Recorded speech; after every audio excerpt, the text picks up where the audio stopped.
Everyone, welcome back to my YouTube channel medico detective. तो आप लोग का बहुत सारा कमेंट आ रहा है कि लॉन्ग क्वेश्चन बना दीजिए, शॉर्ट क्वेश्चन बना दीजिए। तो चलिए आज सब्जेक्टिव क्वेश्चन लेकर के आए हैं आप लोग के बीच प्राइमरी हेल्थ नर्सिंग का, जो कि काफ़ी इंपॉर्टेंट है आप लोग के लिए। अपने दोस्तों के पास शेयर कर दीजिएगा, लाइक कर दीजिएगा, सब्सक्राइब कर दीजिएगा, ताकि हमको मोटिवेशन मिल सके। ठीक है, चलिए स्टार्ट करते हैं। पहला क्वेश्चन है कि संक्रामक बीमारियाँ और उसका परिचय। ठीक है, अगर ये क्वेश्चन पूछा जाए, क्योंकि ये PYQ से लिया गया है, तो PYQ से पूछा ही जाता है क्वेश्चन।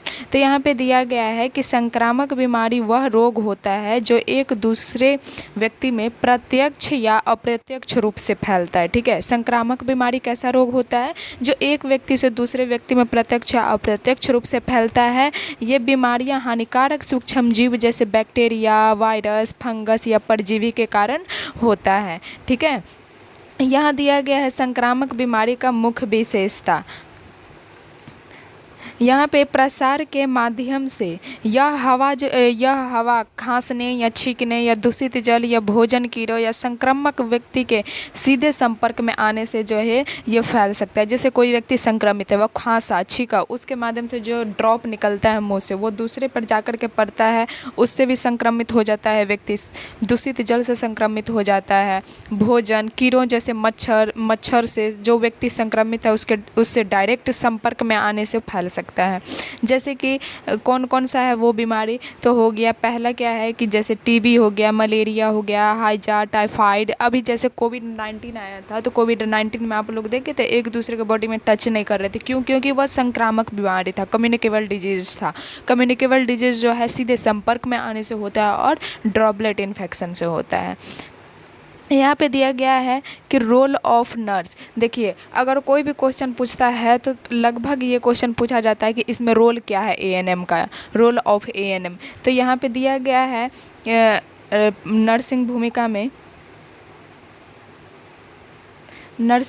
में यहाँ दिया गया है कि प्राइमरी हेल्थ नर्सिंग में इन बीमारियों की चेन ऑफ इन्फेक्शन को तोड़ना सबसे महत्वपूर्ण है।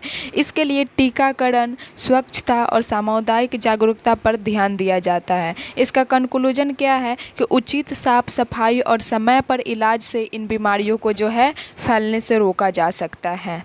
ठीक है, अब नेक्स्ट है यहाँ पे कोल्ड चेन। कोल्ड चेन भी पूछा जाता है कि कोल्ड चेन क्या है।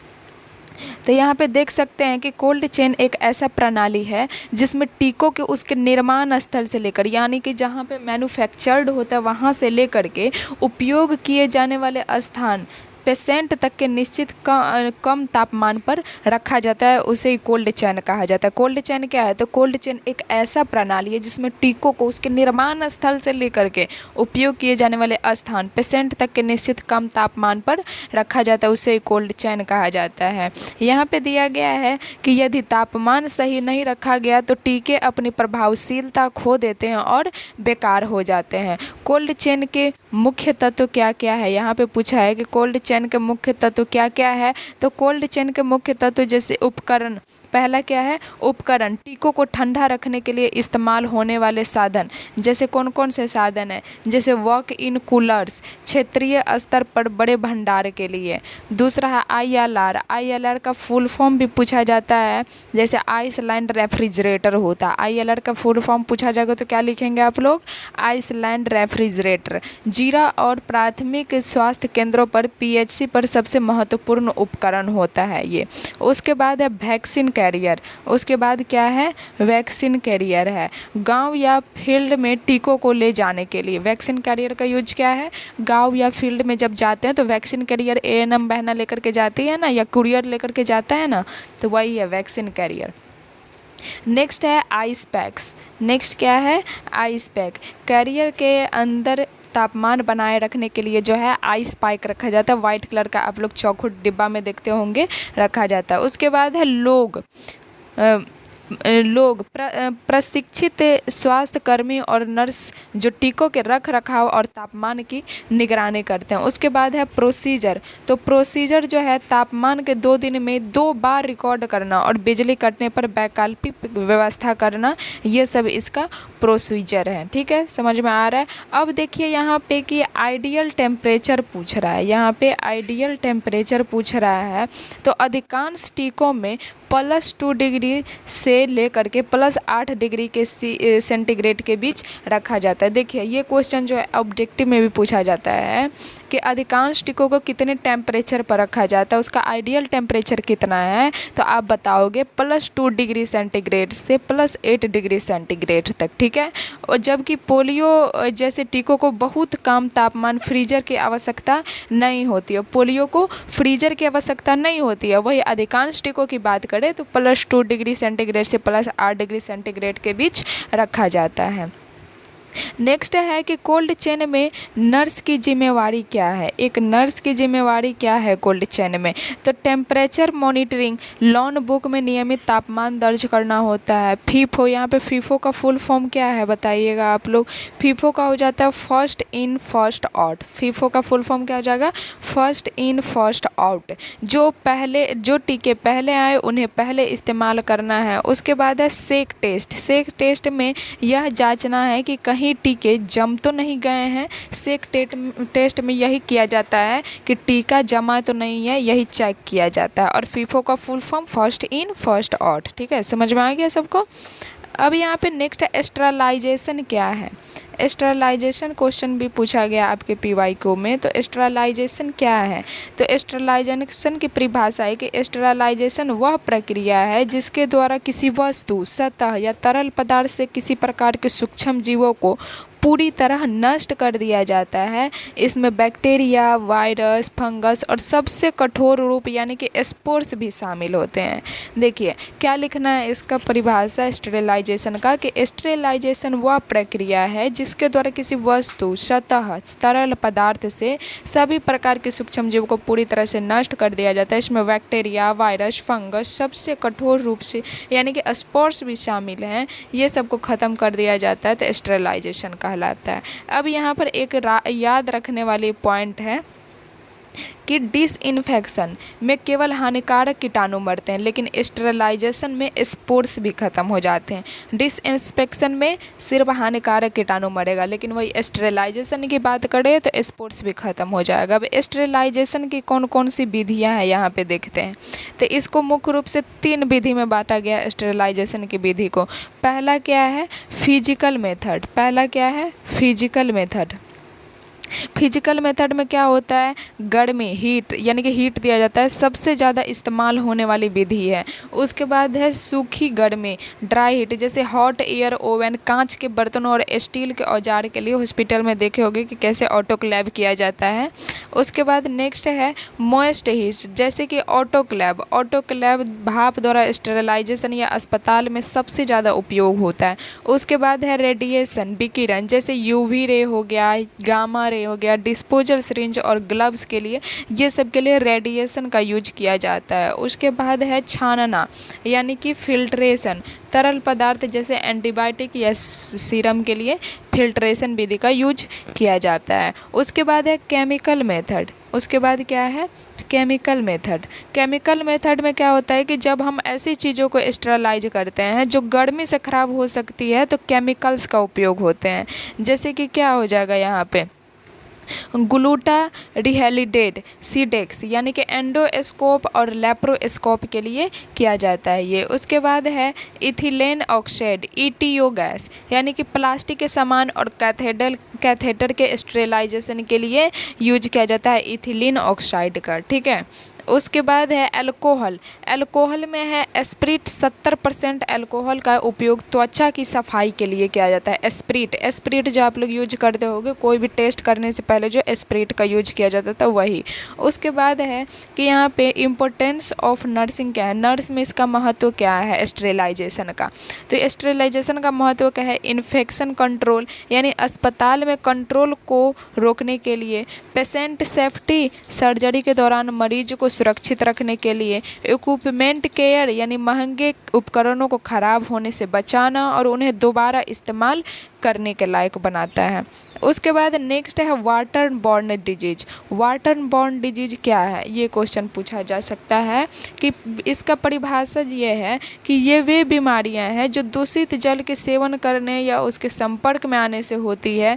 जब पानी में हानिकारक सूक्ष्म जीव जैसे बैक्टीरिया, वायरस, परजीवी, पानी में कौन कौन सा हानिकारक सूक्ष्म जीव होता है? बैक्टीरिया, वायरस, परजीवी, ये सब तो मिल ही जाते हैं, तो वह पानी पीने योग्य नहीं रह जाता है। उसके कारण क्या हो जाता है कि बहुत सारी बीमारी का शिकार मानव बन जाते हैं। तो देखिए बीमारियों का वर्गीकरण यहाँ पे किया गया है, जैसे कि है बैक्टीरियल बीमारियाँ।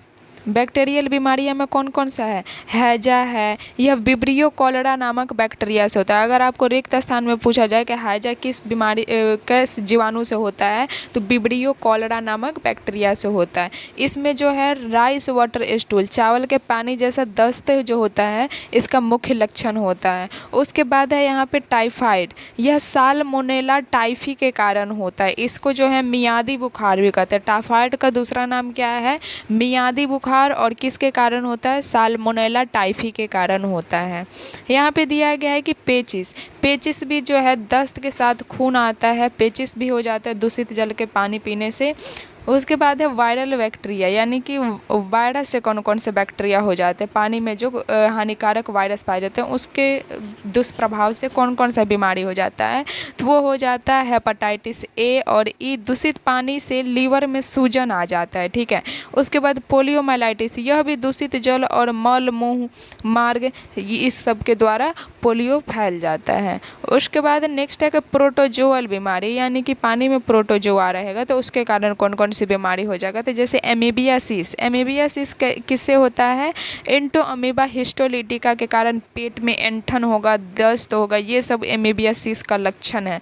उसके बाद है जियार्डिसिस। जियार्डिसिस में पाचन तंत्र में इन्फेक्शन हो जाता है। जियार्डिसिस में क्या होता है? पाचन तंत्र में इन्फेक्शन हो जाता है।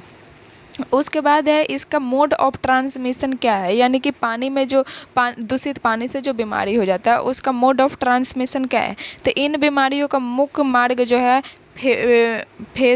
फेकल ओरल रूट है। खुले में शौच करने से यह सब बीमारी जो है पनपते हैं। पानी पीने के पानी के स्रोत जैसे कुआं, नदी के पास गंदगी होता है, बिना हाथ धोए खाना खाते हैं, तो ये सब बीमारी जो है ऐसे ही फैलता है। नेक्स्ट है कि यहाँ पे अगर ये बीमारी हो गया तो इसका नर्सिंग देखभाल कैसे करेंगे, नर्सिंग देखभाल कैसे करेंगे, तो यहाँ एक नर्स के रूप में आपको 5 बिंदु दिया गया है। जैसे कि सेफ वाटर, पानी को सबसे पहले उबाल करके पीना है। क्लोरीन के गोलियों का उपयोग करना है। नेक्स्ट है सैनिटेशन, घर के आसपास जल जमाव ना होने देना है और शौचालय का प्रयोग करना है। उसके बाद हैंड वॉशिंग करना है।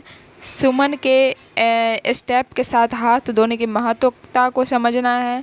ORS oral dehydration salt, ORS का full form oral dehydration salt.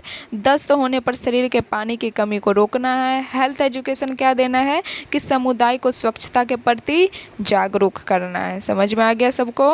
अब है बैंडेज क्या है, बैंडेजिंग क्या है, ये भी क्वेश्चन पूछा गया है आपके प्रीवियस ईयर क्वेश्चन में। तो बैंडेजिंग का परिभाषा यहाँ पर कि बैंडेज है कपड़े या किसी अन्य सामग्री का वह टुकड़ा है जिसके उपयोग ड्रेसिंग को उसकी जगह पर रखने, ब्लीडिंग को नियंत्रित करने या शरीर के किसी घायल हिस्से को सहारा देने और सुरक्षित रखने के लिए किया जाता है। समझ में आ रहा है आप लोग को? अगर आ रहा है तो आप लोग कमेंट में बताइएगा कि आ रहा है समझ में, और अपने दोस्त के पास भी शेयर कर दीजिएगा, सब्सक्राइब कर दीजिएगा ताकि मोटिवेशन हमको मिल सके, लाइक कर दीजिएगा। और टेलीग्राम पर मेडिको डिटेक्टिव चैनल से जुड़ना मत भूलिएगा। वहाँ पे आप लोग टेलीग्राम चैनल पे जुड़ जाइए ताकि आपको किसी भी प्रकार का इन्फॉर्मेशन दिया जा सके। अगर आपको ये चैनल नहीं मिलेगा तो ये लिंक दे दिया गया है यूट्यूब चैनल के डिस्क्रिप्शन में, वहाँ पर जा कर के आप लोग ज्वाइन हो जाइए टेलीग्राम में, ठीक है। उसके बाद यहाँ पे चलिए चलते हैं अपने काम पे। यहाँ पे दिया गया है बैंडेजिंग का एक नोट दिया गया है कि ड्रेसिंग घाव के सीधे संपर्क में रहती है जबकि बैंडेज उसे सहारा देने के लिए उसके ऊपर बांधी जाती है। ड्रेसिंग क्या है? घाव के सीधे संपर्क में रहेगा, लेकिन बैंडेज उसके ऊपर से सहारा देने के लिए बांधी जाती है। बैंडेज का मुख्य उद्देश्य क्या है? यहाँ पे पर्पस पूछा गया है।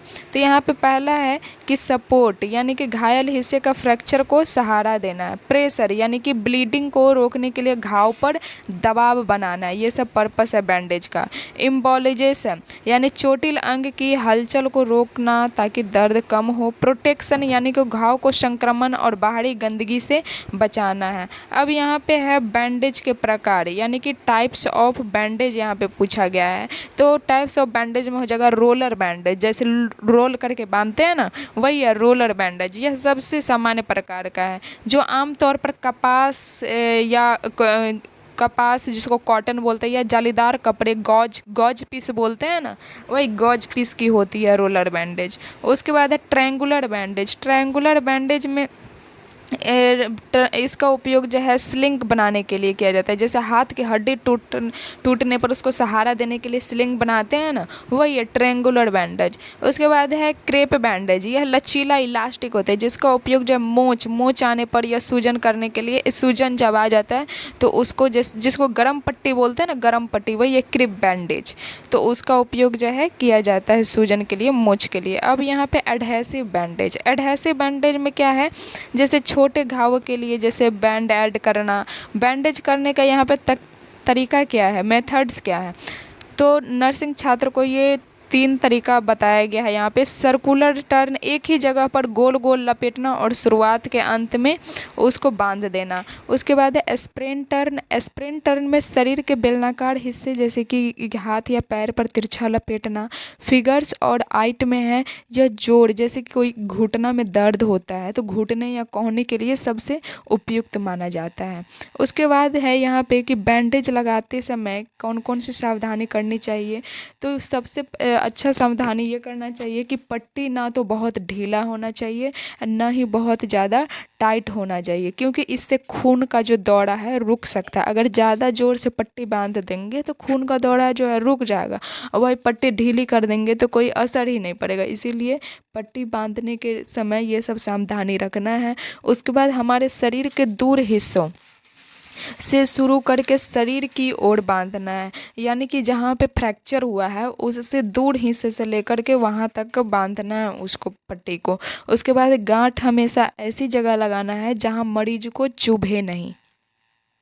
ठीक है, तो ये आज इतना ही इतना ख़त्म कर लिया हम लोग। अब कल जो है फिर से देखेंगे नेक्स्ट वीडियो में नेक्स्ट ये सब्जेक्टिव क्वेश्चन। तब तक आप लोग इतना को रिवाइज करिए, बार बार देखिए और ऑब्जेक्टिव क्वेश्चन को देखते रहिए जो डाल दिया गया है।